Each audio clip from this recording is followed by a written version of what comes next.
अगर ये वीडियो आपको नवरात्रि या गुप्त नवरात्रि के दौरान मिला है तो ये कोई संयोग नहीं है। ये संकेत है कि देवी दुर्गा की कृपा आप पर उतर चुकी है, क्योंकि दुर्गा सप्तशती को यूं ही नहीं कहा गया। 700 मंत्रों का महासेतु ये वह पाठ है जो आत्मा को शक्ति देता है और जीवन के हर शत्रु को शांत करता है। ओम एंड ह्रीं क्लीं चामुंडाय विच्चे। अब अपनी आंखें बंद कीजिए और सुनिए दुर्गा सप्तशती के वे 13 अध्याय जिनमें देवी स्वयं प्रकट होती हैं। अध्याय 1 मधु कैटभ वध। जब सृष्टि आरंभ में थी और सब कुछ निस्तब्ध था, तब अधर्म का पहला बीज जन्मा, मधु और कैटभ। उन्होंने ब्रह्मा को घेर लिया और तब पहली बार शक्ति ने आंखें खोली। या देवी सर्वभूतेषु शक्ति रूपेण संस्थिता, नमस्तस्यै नमस्तस्यै नमस्तस्यै नमो नमः। जो शक्ति के रूप में हर प्राणी में स्थित हैं, उन्हें बारंबार नमन। यह अध्याय हमें सिखाता है, जब ज्ञान पर अज्ञान का आक्रमण हो, शक्ति जागृत होती है। यह अध्याय महाकाली के जागरण का प्रतीक है। अध्याय 2 देवताओं का विलाप और देवी का आश्वासन। देवता हार चुके थे, इंद्र का सिंहासन छीना जा चुका था। देवताओं ने पुकारा शक्ति को और वह पुकार बनी देवी की कृपा।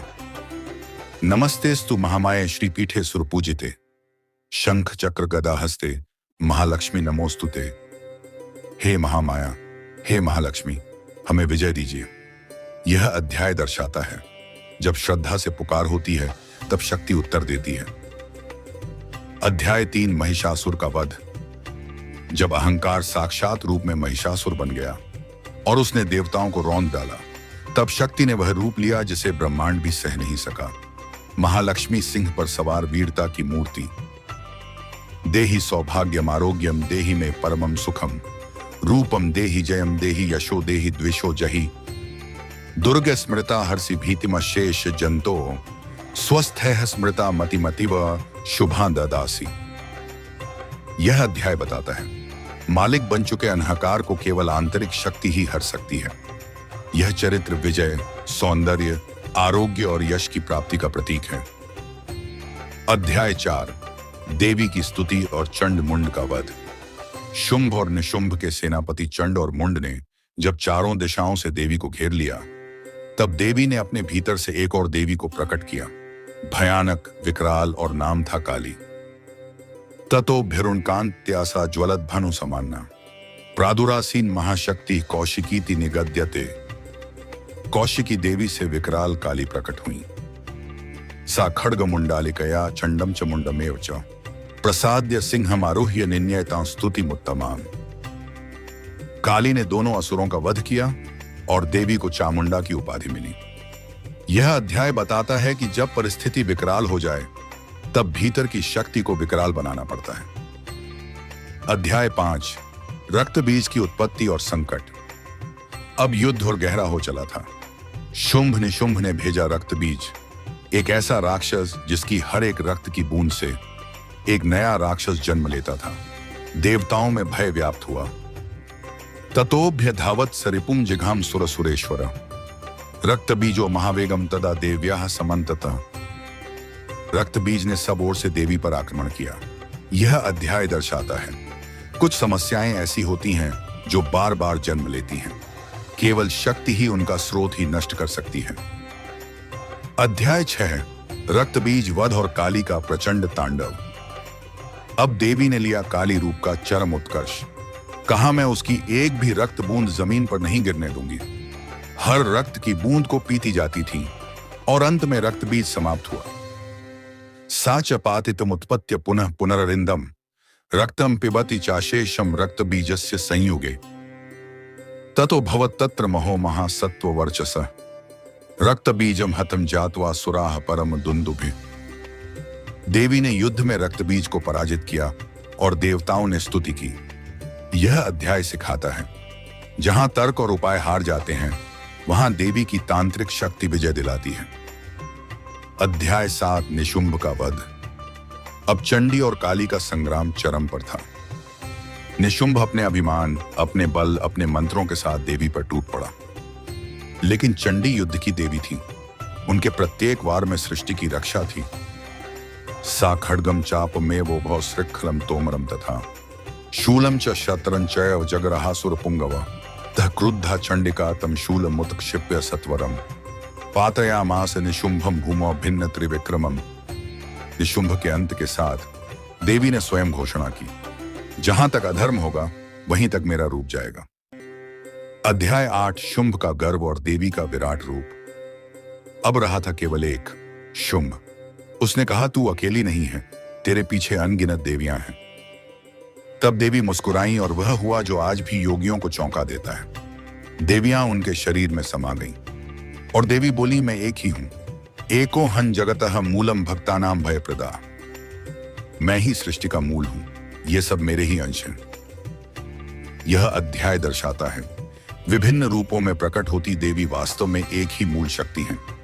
यह एक गूढ़ तांत्रिक रहस्य भी है। अध्याय 9 देवी का महागौरव और शुंभवध। शुंभ ने आखिरी बार युद्ध किया, धर्म और अधर्म का अंतिम संघर्ष, लेकिन देवी की मुस्कुराहट में ही अंत था। उन्होंने उसका अंत किया और समस्त सृष्टि ने पहली बार चैन की सांस ली। ततो हृष्टा स्वराणा देव्यमालोक्य तनरणे शुंभम निहतमिशानम मुक्त्वा पुष्पवर्षिणः देव्युवाच मम वै परं रूपम साक्षात् परम दैवतम अहमेवात्र सृष्ट्यादो स्थिति संहरणम तदा। देवी का यह घोष, मैं ही सृष्टि हूं, मैं ही संहार हूं, श्रद्धालु को भीतर से झकझोर देता है। अध्याय 10 देवताओं द्वारा देवी की स्तुति। अब युद्ध समाप्त हो चुका था। शुंभ निशुंभ जैसे अहंकार का प्रतीक भी शांत हो चुका था। अब सभी देवता सिर झुकाकर देवी के समक्ष प्रार्थना कर रहे थे। यह प्रार्थना कोई साधारण नहीं थी, यह थी नारायणी स्तुति, जहां हर श्लोक में देवी का एक एक रूप प्रकट होता है। शरणागत दीनार्थ परित्राण परायणे सर्वस्यार्ति हरे देवी नारायणी नमोस्तुते सर्वस्वरूपे सर्वेशे सर्वशक्ति समन्विते भयभ्यस्त्राहिनो देवी दुर्गे देवी नमोस्तुते जयंती मंगला काली भद्रकाली कपालिनी दुर्गा क्षमा शिवा धात्री स्वाहा स्वधा नमोस्तुते। यह अध्याय हमें देवी की पूर्णता का अनुभव कराता है। वह रक्षक हैं, संहारक हैं और निर्विकार भी। अध्याय 11 देवी का उत्तर और वरदान। देवताओं की प्रार्थना से प्रसन्न होकर देवी ने वचन दिया, जब जब तुम्हें संकट होगा तुम मुझे पुकार लेना, मैं सशरीर आऊंगी।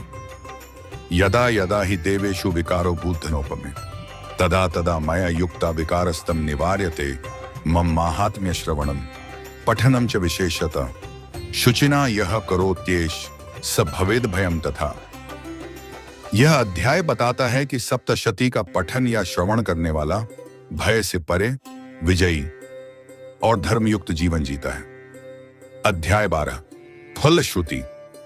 अब देवी स्वयं बताती हैं कि इस ग्रंथ को सुनने मात्र से ही क्या क्या फल प्राप्त होते हैं। पठनम श्रवणम चैव नित्यम यह कुरुते नरः सर्व दुख विनिर्मुक्तः सुखम लोके च गच्छति शत्रु बाधा निवारणम पुत्र प्राप्तिर भविष्यति राज्यं लभेत शीघ्रम च सर्वान् कामान् वाप्नुयात्। इस अध्याय के पाठ से शत्रुनाश, संतान प्राप्ति, यश, राज्य, सुख और पुनर्जन्म में सद्गति मिलती है। रोगान शेषानपहंसि तुष्टा रुष्टा तु कामान सकलान बीष्टान त्वामाश्रितानां न विपन्नराणाम त्वामाश्रिता ह्याश्रयतां प्रयान्ति। यह श्लोक साक्षात चमत्कारी है। देवी की शरण में गए व्यक्ति का कभी पतन नहीं होता। अध्याय 13 सप्तशती का समापन और भविष्यवाणी। इस अंतिम अध्याय में ऋषि मेधा द्वारा राजा सुरथ और व्यापारी समाधि को इस दिव्य उपासना की पूर्ण विधि बताई जाती है और भविष्य में उन्हें फिर से देवी कृपा से राज्य और मुक्ति दोनों मिलने की भविष्यवाणी होती है। मम माहात्म्य में तच्च यह पठेत सच भक्तिमान स भवेद दारेश्यामि तन नित्यम परिपालयत सप्तशतीमिमाम नित्यम त्रिसंध्यम यह पठेन नरः धनम धान्यम सुखम पुत्रान सौभाग्यम लभते ध्रुवम। यह अध्याय सिखाता है श्रद्धा और निष्ठा से किया गया पाठ न केवल वर्तमान को बदलता है बल्कि भविष्य भी। दुर्गा सप्तशती कोई कथा मात्र नहीं है, ये 700 बीज मंत्र हैं जो आपके जीवन की हर बाधा को काट सकते हैं। अगर आपने इन 13 अध्यायों को श्रद्धा से सुना है तो अब देवी आपके जीवन में प्रवेश कर चुकी हैं। अब यह शक्ति सिर्फ आपकी नहीं रही, किसी और को भी भेजिए जिसे इसकी सबसे ज्यादा जरूरत है। कभी कभी हम देवी का संदेश बनते हैं।